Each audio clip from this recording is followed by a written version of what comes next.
Why hello everyone and welcome to this editing your photos tutorial. This photo is from Wolfgang and I like it. We've been on this bird kick lately. You guys have been sending in your awesome bird photos. But if you have any photo that you want me to edit on this channel, go ahead and send it in. The email to send that to should be right here at the bottom of the screen. So without further ado, let's go ahead and get started. The first thing that I want to talk about is automated color profiles, which is something that I haven't covered before. And so if you go ahead and come over here to your exposure tab, you can go ahead and just hit auto levels. And that's something that I don't do often, but sometimes I do if I don't really care what the initial look of the picture is. I do care on this picture, I'm just showing you. And actually Rawtherapee does a pretty good job with the auto levels, and you can see it compensated the exposure and then came down here and did some stuff with the black impression and then the lightness and contrast. And so it actually gives us a fairly good looking result. But I'm going to go ahead and click reset here to bring everything back down to 0. And then I'm going to come up here to the processing profiles above the exposure and our editing tabs here. And if I click on this, you can see I have custom, I have last saved, I have neutral, and then I have bundled profiles. So custom just means if I have changed anything on any slider in any of these tabs. So you can see here then there's last saved, and basically that would take us back to the original state of the image when I opened up Rawtherapee. So I can increase the exposure like this, and then if I restarted Rawtherapee and then made let's say another adjustment, and then I came to last saved, you can see that it brings me back to where the image was when I first opened up the program. Then we have neutral, and neutral just means everything is at 0. And you may notice that when you bring images into Rawtherapee, they have stuff like this where it'll say auto matched curve for high, low, or medium ISOs, or a standard film curve, or an unclipped. So like if I just click medium ISO processing profile, you can see that Rawtherapee goes ahead and looks at the histogram here, and it makes a curve based on that histogram. That curve can give you a basis for starting off your image editing. So anyway, you can play around with these. There's things like these pixel shift. I can click on that, or this pop, pop 1. You can see that even adds in a vignette around the image. So anyway, I just thought that I would mention that because I saw some comments about it. Anyway, let's go ahead and get into editing this image. So I'm going to come back here to neutral, so we start off without anything, and then let's go ahead, see here, the lens is a Canon EF 70-300. All right, so let's go ahead and just automatically select. You can see those parameters are already in there in Rawtherapee. And then all I'm really going to do is I'm just going to increase the exposure a little bit and increase the contrast. And then we're just going to turn on some local contrast and sharpening. Let me zoom in here to 1:1 to see where my sharpening is at. I think we might need a little bit more. Okay, well, you can even see the bird is got a mouse in its beak. That's pretty cool. All right, and then let's go ahead and increase the vibrance just a little bit to bring some color in, and increase the saturation. And last but not least, you can see that there's some noise here. So let's go ahead and turn on the noise reduction and increase the luminance slightly. Let me go ahead and zoom back out.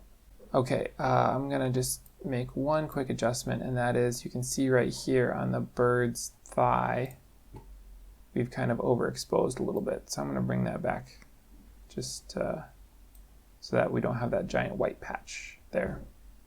Okay, now let's go ahead and open this up in Gimp. Man, I love just being able to click one button and then have Gimp open up. It's awesome. Now I've gone ahead and gone into the internet and I found a sky with clouds picture because I feel like that would do really well. I feel like it would look really good here. So I'm going to go ahead and just drop this into the image. And you can see it's a little bit small. So I'm going to hit Shift T. And we're just going to go ahead and hold Control while we're resizing and resize this up to fit the size of the image. Okay.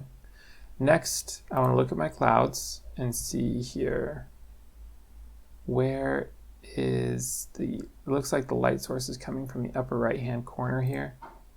And look at our image and we can see that the upper left hand corner is where the light source is coming from. So I'm going to go ahead and turn my clouds back on and come over here to Layer, Transform, and Flip horizontally.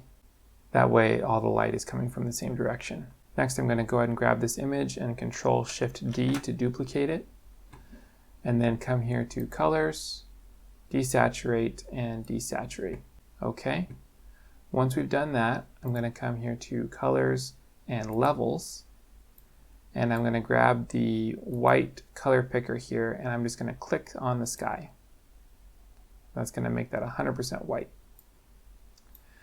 And then I'm just going to drag in the black slider here until everything else outside of, it looks like the bird's wing here we're going to have some trouble with, but until everything else is black. This is a pretty easy process. And you can see once I start seeing that this black slider is affecting the sky, then I need to pull it back a little bit.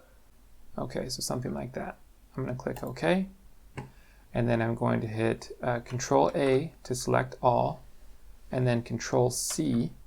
Next, I'm going to turn on my sky and go ahead and add a mask.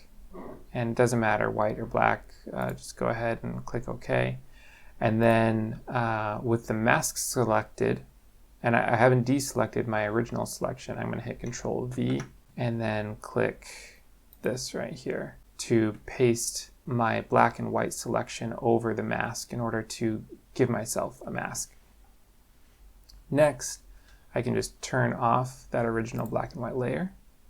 And you can see we're doing pretty good. But there's some stuff we can do to help ourselves out here. So the first thing that I'm going to do is hit F and turn on feather edges and have a radius of 3.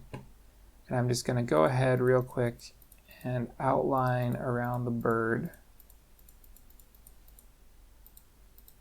where the sky is showing through there.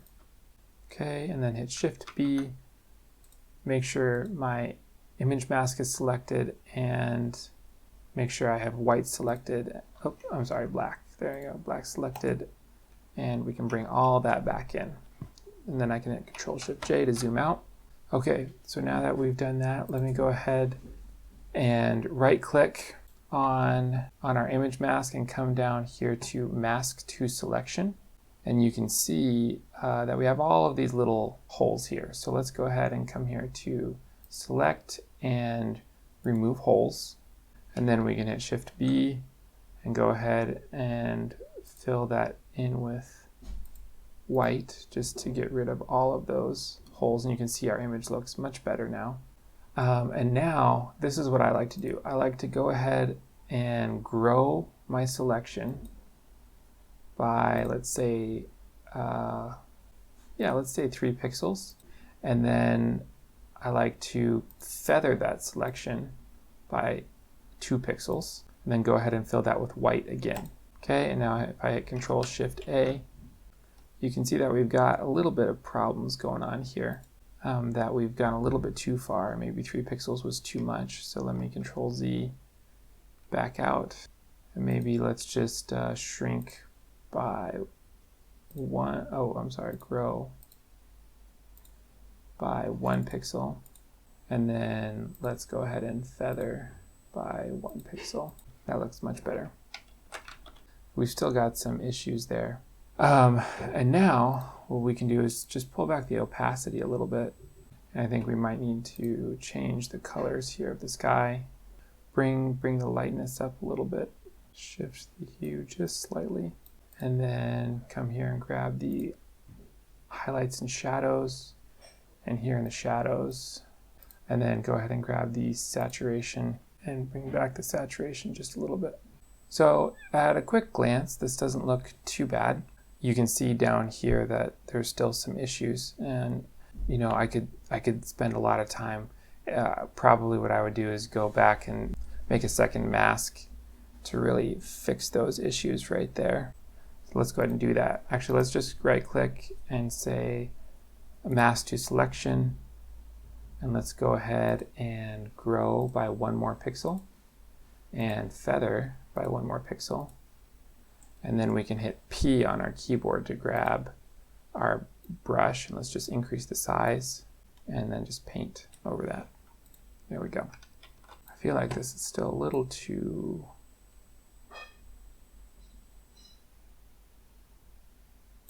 There we go. I feel like that's a little bit better. And one thing that we could also do is come here to filters, and actually let me just duplicate this here.